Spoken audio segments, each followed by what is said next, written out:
আমরা medical admission টেস্টের জন্য হাজির স্যারের বইয়ের প্রতিটি টপিক ধরে ধরে ভিডিও বানাচ্ছি। ফার্স্ট পেপারের কেমিস্ট্রি চ্যাপ্টার 4 এর মোট 16টা ভিডিওতে পুরো চ্যাপ্টার কভার করবো ইনশাল্লাহ। এই যে দেখো তোমাদের ভাগ করে দিচ্ছি যে কোন কোন কোন টপিক মিলে কোন ভিডিও। আমাদের অলরেডি 4.1 থেকে 4.6 পর্যন্ত মোট 6টা ভিডিও হয়ে গেছে আলহামদুলিল্লাহ। তোমরা যারা দেখো নাই তারা দেখে আসবা। এটা বাদেও হচ্ছে কেমিস্ট্রির হচ্ছে ফার্স্ট, সেকেন্ড এবং থার্ড চ্যাপ্টার পুরোটাই পুঙ্খানুপুঙ্খভাবে কভার করা হয়েছে, তোমরা ওটা দেখে আসতে পারো। আজকে আমাদের টপিক হচ্ছে 4.7। তোমরা সবাই জানো যে আমি হচ্ছে ফার্স্টে আমার নোট থেকে পড়াই, দেন তারপরে হচ্ছে বই দেখায় দিই এবং লাস্টে হচ্ছে কোশ্চেন সলভ করি। এভাবে হচ্ছে প্রত্যেকটা ভিডিও আমি করতেছি। তো তোমরা ভিডিওগুলো দেখলে আশা করি তোমাদের উপকার হবে। তো চলো আমরা শুরু করি। এই টপিকটা যদি বলো, বেশ ইম্পর্টেন্ট একটা টপিক, কারণ কি এখান থেকে তোমার বেশ অনেকবার কোশ্চেন আসছে এবং এখানে যা যা যা আছে প্রত্যেকটা জিনিসই তোমার জন্য খুব গুরুত্বপূর্ণ। ওকে, শিল্পক্ষেত্রে লাসা তেলের নীতির প্রয়োগ। প্রথম প্রয়োগটা কি জানো? হেবারবোস পদ্ধতি। তোমার হচ্ছে অ্যামোনিয়া উৎপাদন। এখান থেকে প্রথম কোশ্চেন হচ্ছে তোমার এই পদ্ধতিটার নাম জানো। এটা তোমার 1 নম্বর পড়া, যে পদ্ধতিটার নাম কি এবং এই পদ্ধতিতে কি উৎপন্ন হয়। অ্যামোনিয়া এখানে কত কিলোজুল, এটাকে যারা আগের ভিডিও দেখো নেই তারা অবশ্যই দেখে আসবে, ওখানে আমি শিখাইছি যে এইটা তোমাকে মাস্ট টু নো। ওকে, যে কত কিলোজুল এখানে শক্তি উৎপন্ন হয়। গেল, এরপরে এখানে তোমার প্রভাবক কি কি আছে, প্রভাবক সহায়ক কি কি আছে। যারা প্রভাবকের ক্লাসটা করো নাই আমার, তারা অবশ্যই করবা, হ্যাঁ, কারণ ওইখানে আমি সুন্দর করে সবগুলো জিনিস দেখাইছি এবং মোস্ট ইম্পর্টেন্ট এটা তোমাকে এটা মনে রাখা। আচ্ছা, তাহলে বুঝতে পারছো আশা করি যে এখানে কি কি পড়তে হবে, কি কি কোশ্চেন আসবে, এটা আশা করি বুঝাই দিলাম। যে তোমার প্রথম কথা আসবে এই পদ্ধতির নাম কি, তারপরে এখানে কত কিলোজুল শক্তি উৎপন্ন হয়, এটা কি তাপ উৎপাদী না তাপহারী বিক্রিয়া। এটা একটা তাপ উৎপাদী বিক্রিয়া, কারণ ডেল্টা এইচ নেগেটিভ। এটার প্রভাবক কি আছে, প্রভাবক সহায়ক কি আছে। ওকে, আচ্ছা এখন দেখো, এইটা গেল তোমার কয়টা কোশ্চেন। তাহলে দেখো, এটা তোমার কোশ্চেন নাম্বার 1, এটা কোশ্চেন নাম্বার 2, এটা কোশ্চেন নাম্বার 3, এটা কোশ্চেন নাম্বার 4। এখন দেখো question number 5 and question number 6 কি কি আছে। দেখো, অত্যানুকূল তাপমাত্রা, অত্যানুকূল চাপ। দেখো তাপমাত্রায় 4টা ওয়ার্ড, 1 2 3 4, তাহলে মনে রাখবো 400 দিয়ে শুরু হবে। চাপে কত, 2টা ওয়ার্ড, তাহলে 1 2, তাহলে 200 দিয়ে শুরু হবে। বুঝতে পারছো? এটা আমার উল্টাপাল্টা হইতো, এই জন্য তোমাদের মনে রাখার এভাবে শিখে দিলাম যে তাপমাত্রায় 4টা ওয়ার্ড আর চাপে 2টা ওয়ার্ড, তাহলে 400 200 দিয়ে শুরু হলো। আচ্ছা, তাহলে 400 থেকে 500 ডিগ্রি সেন্টিগ্রেড আর 200 থেকে 300 অ্যাটমসফিয়ার চাপ। ওকে, আশা করি বুঝতে পারছো। তাহলে আমাদের এই 5-6টা কোশ্চেন পড়া হয়ে গেল, এগুলো আশা করি ভুল করবা না। আচ্ছা, শিল্পক্ষেত্রে সর্বাধিক তুমি কতটুকু অ্যামোনিয়া উৎপাদন করতে পারবা এবং সেটার জন্য শর্ত কি কি আছে, এইটা তোমার জন্য ভালো ইম্পর্টেন্ট একটা কোশ্চেন। মানে এখানে কি হয়, আমরা ম্যাক্সিমাম টাইমে উল্টাপাল্টা করে ফেলি, হ্যাঁ, কারণ আমরা একটা তাপ চাপ পড়ে আসছি, কিন্তু এখানে এসে একটু ডিফারেন্ট হয়ে যাচ্ছে। কেন তোমাকে বলি, তুমি তোমার কাছে মনে করো অ্যামোনিয়ার ফ্যাক্টরি আছে, তুমি সর্বাধিক কতটুকু উৎপাদন করতে পারবা, এটার একটা ক্রাইটেরিয়া বলে দেওয়া আছে যে 98.3% তুমি সর্বাধিক পরিমাণ উৎপাদন করতে পারবা। বুঝতে পারছো কথাটা? শিল্পক্ষেত্রে সর্বাধিক 98.3% অ্যামোনিয়া তুমি উৎপাদন করতে পারবা সর্বাধিক। এবং এই 98.3% করার জন্য তোমার 3টা শর্ত দিয়ে দিছে। তোমাকে নিম্ন চাপে করা লাগবে, মানে 200 ডিগ্রি সেন্টিগ্রেডে করা লাগবে। কিন্তু তোমার আসল টেম্পারেচার কত ছিল বলো তো? 400 ডিগ্রি সেন্টিগ্রেড ছিল না? মানে 400 থেকে কমায় তুমি 200 করলা, ঠিক আছে, 400 থেকে কমায় তুমি 200 করলা। আচ্ছা, উচ্চ চাপ মানে কি বলো তো? তোমার ছিল 200 থেকে 400 200 থেকে 300 অ্যাটমসফিয়ার চাপ, এদেরকে তুমি করতেছো 1000, মানে তুমি চাপটাকে বাড়ায় দিচ্ছ। ঠিক আছে, বাড়ায় দিচ্ছ, মানে তোমার নিম্ন তাপমাত্রা উচ্চ চাপ। আমার কথাটা বুঝতে পারছো? তুমি এটা যদি করো, এবং থার্ড কাজ কি তোমার হচ্ছে NH3 বিক্রিয়া স্থল থেকে আলাদা করলা, এই 3টা কাজ যদি তুমি করতে পারো, তাহলেই তুমি সর্বাধিক পরিমাণে তোমার ফ্যাক্টরিতে তুমি সর্বাধিক পরিমাণে অ্যামোনিয়া উৎপাদন করতে পারবা। আমার কথাটা বুঝতে পারছো? এটা নর্মাল অবস্থায় 400 ছিল, কিন্তু 400 থেকে কমায় যখন তুমি 200 করলা, আবার যখন 200 ছিল, 200 অ্যাটমসফিয়ার ছিল, 200 থেকে বাড়ায় যখন তুমি 1000 করলা এবং NH3 কে তুমি বিক্রিয়া স্থল থেকে আলাদা করলা, তখনই তুমি সর্বাধিক, তখনই তুমি এই 3টা করতে পারলেই, তুমি এই 3টা হচ্ছে করতে পারলেই তখন তুমি সর্বাধিক হচ্ছে কি করতে পারবা, অ্যামোনিয়া উৎপাদন করতে পারবা। আশা করি এখানে কোনো কনফিউশন নাই, ভুল আসলে করলে করা যাবে না এটা, ঠিক আছে? এবার দেখো, লাভজনক ভাবে তুমি উৎপাদন করতে চাচ্ছ, তোমার উদ্দেশ্য হচ্ছে আমি কম টাকা খরচ করব, বেশি উৎপাদন পাবো। এইটা যদি তোমার উদ্দেশ্য হয় তখন একটা ক্রাইটেরিয়া, যদি তোমার উৎপাদন হয় আমি সবচেয়ে বেশি উৎপাদন করব, তখন একটা ক্রাইটেরিয়া আসলে এটাকে আমি একটা অন্য গালি দিয়ে আঁকাই, তাহলে তোমার বুঝতে সুবিধা হবে, কারণ এখানে আমি নিজেও অনেকবার কনফিউজড হয়েছি, এই জন্য তোমাদের ক্লিয়ার করে দিচ্ছি বিষয়টা। তোমার এইটা হচ্ছে নর্মাল, এটা কি তোমার নর্মাল প্রক্রিয়া, তাই না? এটা আর এটা অন্য গালি দিয়ে, এটা মনে করো এইটা গালি দিই।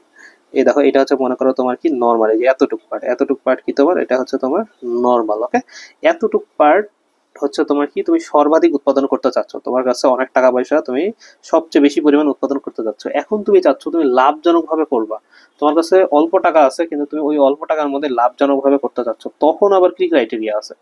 লাভজনক ভাবে তুমি মাত্র 35 থেকে 40% উৎপাদন করতে পারবা, কিন্তু এটা অনেক। এটার ক্ষেত্রে তোমার প্রভাবক কি, আয়রন প্রভাবক প্রমোটার কি, এমজি সি আল, আমি এভাবে পড়তাম, এমজি সি আল, মানে ম্যাগনেসিয়াম অক্সাইড, সিলিকন ডাইঅক্সাইড আর অ্যালুমিনিয়াম অক্সাইড। এরপর দেখো এটার স্তরটা কতটুকু হবে, 5 থেকে 10 মিলিমিটার। এই তিনটা মিলে মনে করো একটা পুরো স্তর করলো, এরকম মনে করো এরকম একটা স্তর করলো, পুরো না তো ওটা ছোট, তাহলে 5 থেকে 10 মিলিমিটার একটা স্তর করলো। তাপমাত্রা কত হবে, 400 থেকে 500 ডিগ্রি সেন্টিগ্রেড। চাপ কত হবে, 200 থেকে 300। মানে আলটিমেটলি এইটাও যা লাভজনকও যা, তোমার নর্মালটাও তাই। আমার কথা বুঝতে পারছো এবার? তোমার লাভজনকটাও যা, তোমার নর্মালটাও তাই। মানে এখানে আলটিমেটলি তোমার দুইটা পড়া, মানে এইটা আর এটা সেম, এটাকে এখন তুমি একই কালিতে করতে পারো। এইটাই বোঝানোর জন্য। কারণ কি হয়েছিল, আমি যখন প্রথমবার পড়তে গেছিলাম আমি তিনটা মিলে কনফিউজ হয়ে গেছিলাম, আর এখানে 3 রকম আছে। এই জন্য তোমার যেন কনফিউজ না হয়, এই জন্য তোমাকে আমি এভাবে দেখাই দিলাম। ওকে, এইটাও যা ওইটাও তাই। সুতরাং আয়রন এখানে কি বলতো, আয়রন এখানে প্রভাবক, প্রভাবক সহায়ক কে কে, এমজি শিয়াল, এই যে এমজি শিয়াল। ওকে, বুঝতে পারছো? সুতরাং এই এক পিস থেকে তোমার যদি আমি বলি, এখানে তো অনেকগুলো কোশ্চেন আছে, আমি কোশ্চেন গুলো আইডেন্টিফাই করি। 6টা গেছিল তাই না, এটা হচ্ছে তোমার কোশ্চেন নাম্বার 7, এটা কোশ্চেন নাম্বার, এটা হচ্ছে 8, এটা কোশ্চেন নাম্বার 9, এটা কোশ্চেন নাম্বার 10, প্রত্যেকটা লাইন থেকে কোশ্চেন। এটা হচ্ছে কোশ্চেন নাম্বার 11, এইটা হচ্ছে তোমার, আচ্ছা এটাকে আর কোশ্চেন না ধরি কারণ ওইখানে আমি ধরছি অলরেডি। এইটা কোশ্চেন একটা, কোশ্চেন নাম্বার 12, কত স্তর হইতে পারে। বুঝতে পারছো? মানে একটা টপিক থেকে, এই ছোট টপিক থেকে আমি তোমাকে 12টা কোশ্চেন করতে পারবো।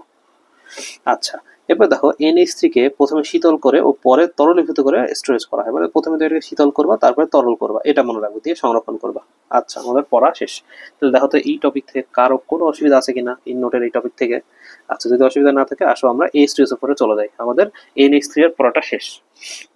প্রথম কোশ্চেন আবার দেখো, তোমার H2SO যে উৎপাদন করতেছো এই পদ্ধতির নাম কি, বলো। পদ্ধতির নাম হচ্ছে স্পর্শ পদ্ধতি, এটা কোশ্চেন নাম্বার 1।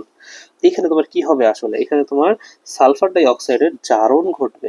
ঠিক আছে, সালফার ডাই অক্সাইডের জারণ ঘটবে। কোশ্চেন নাম্বার 2, মানে সালফার ডাই অক্সাইডের সাথে অক্সিজেন যুক্ত হবে, দিয়ে সালফার SO3 উৎপন্ন হবে। এটার ডেল্টা এইচ এর মান কত, এটা তোমার একটা গুরুত্বপূর্ণ কোশ্চেন, কারণ এটা তোমার তাপ উৎপাদন না তাপ হারি বিক্রিয়া এই হিসাবে কোশ্চেনটা আসবে। ঠিক আছে, আগের ভিডিও যারা দেখোনি তারা দেখে আসবা। এখানে এবার পরের কোশ্চেন কি দেখো, প্রভাবক কি, প্রভাবক সহায়ক কি। হ্যাঁ, প্রভাবক হচ্ছে প্লাটিনাম পেন্টাঅক্সাইড। ঠিক আছে, প্লাটিনাম ভ্যানাডিয়াম পেন্টাঅক্সাইড, প্লাটিনাম বা ভ্যানাডিয়াম পেন্টাঅক্সাইড। আচ্ছা, এরপর দেখো কোশ্চেন নাম্বার 5, অত্যানুকূল তাপমাত্রা কত। দেখো তাপমাত্রা 1 2 3 4, 400 থেকে 500। অত্যানুকূল চাপ 1 2, 2 হওয়া উচিত ছিল, 2 না হয়ে কত হয়েছে, 1.7। সহজ না, এই দেখো হয়ে গেল। তাহলে আমাদের কোশ্চেন নাম্বার এটা 6। এরপর দেখো এখানে কিছু ক্রাইটেরিয়া বলছে, এগুলো আমরা একটু পড়ি। নিম্ন তাপমাত্রায় SO3 এর উৎপাদন বাড়বে, তবে নিম্ন তাপমাত্রায় বিক্রিয়া ধীর গতিতে হয় বলে উচ্চ তাপমাত্রার প্রয়োজন। বিষয়টা কেমন, তোমার কাছে মনে করো সালফিউরিক অ্যাসিড বানানোর একটা ফ্যাক্টরি আছে, তুমি কি করলা দেখতেছো যে আমার নিম্ন তাপমাত্রায়, আমি মানে খুব অল্প তাপমাত্রা দিচ্ছি এবং এখানে তোমার SO3 এর উৎপাদনটা বাড়তেছে, খুব ভালো, তুমি বেশি উৎপাদন করতে পারতেছো। কিন্তু মনে করো তোমাকে 1 সপ্তাহের মধ্যে এত গ্যালন মনে করো তোমাকে সালফিউরিক অ্যাসিড দেওয়া লাগবে, সাপ্লাই করা লাগবে, কিন্তু তোমার কাছে অত মানে টাইম নাই, কারণ বিক্রিয়াটা কি হচ্ছে, ধীর গতিতে হচ্ছে। তো এইটার জন্য কি করা হচ্ছে, আমার যতই আমার উৎপাদন বাড়ুক কমুক ম্যাটার করে না, আমি উচ্চ তাপমাত্রায় করব। বুঝতে পারছো? 3 গুণ বাতাস এখানে প্রবেশ করানো হয়। কত গুণ বাতাস, 3 গুণ বাতাস, এবং 1.7 অ্যাটমসফিয়ার চাপে 99.5% সালফার ডাইঅক্সাইড জারিত হয়। ওকে, ইম্পর্টেন্ট কোশ্চেন। এবং 3/4 তাপ স্টিম হিসেবে ব্যবহৃত হয়। 3/4, এগুলা কিছু কিছু ছোট ছোট এমসিকিউ আছে, এই পুরোটা মিলে মনে করো আমি এমসিকিউ নাম্বার 7 দিয়ে দিলাম, মানে যে কোনো একটা দিয়ে দিল, কিন্তু এই সবগুলো তোমাকে জানতে হবে। সুতরাং আরেকটা পড়া আছে আমাদের লাস্ট, সেটা হচ্ছে অসওয়াল্ডের লঘুকরণ। ঠিক আছে, এইটা তোমাকে পড়াইছিলাম অন্য আগের একটা ভিডিওতে, ওটা দেখে আসতে পারো। এইখান থেকে প্রথম কোশ্চেন কি, তোমার এই পদ্ধতির নাম জানতে হবে, অসওয়াল্ডের লঘুকরণ। সেকেন্ড পড়া কি, এটা জানতে হবে, এইটার ইয়া কি, কোশ্চেন নাম্বার এটা 9। বুঝতে পারছো, এইটার তোমার প্রভাব কি। হুম, সুতরাং দেখো তুমি এই পেজ থেকে তোমাকে 9, আর ওই পেজ থেকে তোমাকে মোটামুটি 12টার মতো কোশ্চেন আমি দেখাই দিলাম। ঠিক আছে, এখানে 12টা আর ওখানে 9টা।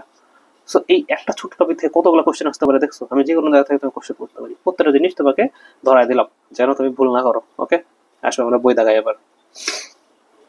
4.7, এটা আমাদের আজকে পড়ার টপিক। এখান থেকে তেমন আগে শুরু তো দাগানোর নাই, এই বিক্রিয়াটা খালি দাগায় রাখবা। ঠিক আছে, এখানে ডেল্টা এইচ এর মান যে তোমার 92 কিলোজুল। আরেকটা কথা বলে রাখি, দেখো তুমি এইটুকু জায়গায় ফোকাস করো, তোমাকে আমি বিক্রিয়া শেষে এইটুকু দিয়ে দিতে পারি, মানে প্লাস 92.2 কিলোজুল। তুমি এইখানে প্লাস দেখে যেন মনে করো না যে ভাইয়া এখানে প্লাস আছে মানে এটা তাপ উৎপাদিত, তাপ হারি বিক্রিয়া। তাপ হারি বিক্রিয়ার জন্য পজিটিভ হইতে হবে, ডেল্টা এইচ পজিটিভ হইতে হবে, বুঝছো? এটা কিন্তু এখানে পজিটিভ হলে হবে না। আচ্ছা, এটা যদি এখানে যদি বুঝতে পারো তাহলে ভালো, কারণ এটা ভুল ভুল করতে পারো তুমি পরীক্ষায়, এই জন্য বললাম। আচ্ছা, এই জিনিসগুলো কখনো বাদ দিবা না, গেল।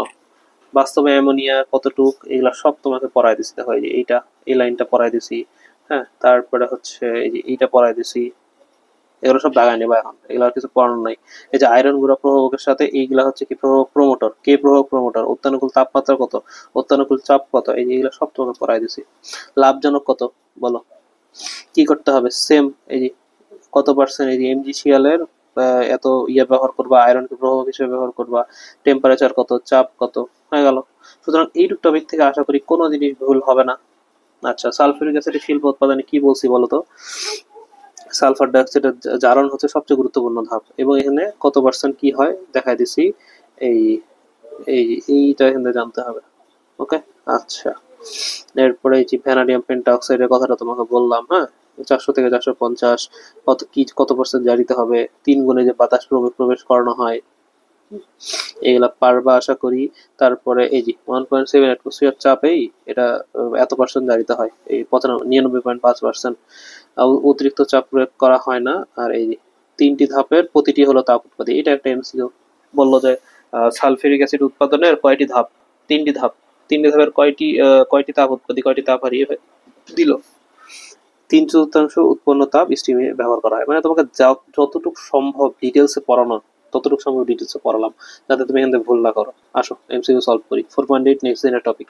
হেবারবোস পদ্ধতিতে অ্যামোনিয়া উৎপাদন সবচেয়ে বেশি হয়, দেখো কত সালে আসছে এটা, 1994-95। পারবা? বেশি তাপ বেশি চাপ, ঠিক আছে। আচ্ছা, হেবারোস পদ্ধতিতে এনএসসি উৎপাদনের প্রভাবক কোনটি বলো, এটা 1999 সালে আসছে। লৌহ চূর্ণ, আয়রন তোমার প্রভাবক হিসেবে কাজ করে। আচ্ছা, এই ক্ষেত্রে বলো তো বিক্রিয়ার ক্ষেত্রে কোনটি সঠিক নয়? প্রভাবক ভ্যানাডিয়াম পেন্টঅক্সাইড ঠিক আছে, তাপমাত্রাও ঠিক আছে, চাপও ঠিক আছে, বিক্রিয়াটি তাপারি না। তাপারি কেন, তোমার এটা তিনটা যে বিক্রিয়া, তিনটাই তোমার তাপ উৎপাদী, তাই না? তিনটা ধাপে তাপ উৎপাদী, বই দেখা দিলাম না, বুঝতে পারছো? So thank you for watching, ভিডিওটা খুব ইম্পর্টেন্ট ছিল, খুব ইনফরমেটিভ ছিল, আশা করি তোমাদের উপকারে লাগবে।